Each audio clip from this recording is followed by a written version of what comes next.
Pasukan Rusia kembali melancarkan serangan masif dengan memanfaatkan drone tempur terhadap berbagai target militer Ukraina di sejumlah wilayah strategis. Serangan ini diklaim berhasil menghancurkan kendaraan militer, sistem komunikasi, hingga pos pertahanan angkatan bersenjata Ukraina. Rekaman serangan tersebut diunggah oleh Kementerian Pertahanan Rusia melalui saluran resmi Telegram pada Jumat 3 Oktober 2025.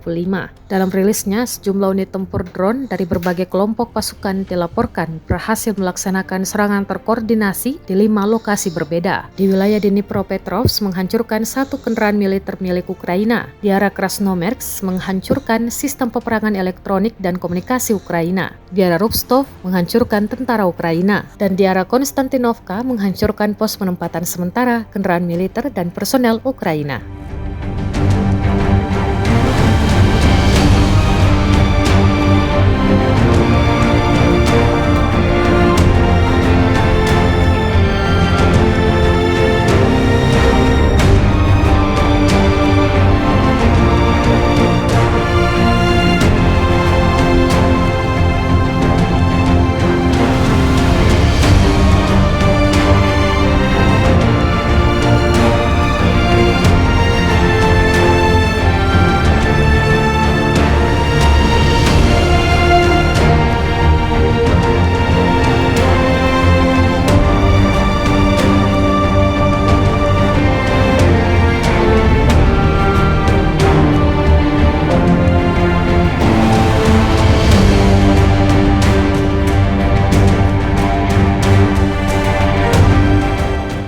Download Tribun X sekarang, menghadirkan lokal menjadi Indonesia.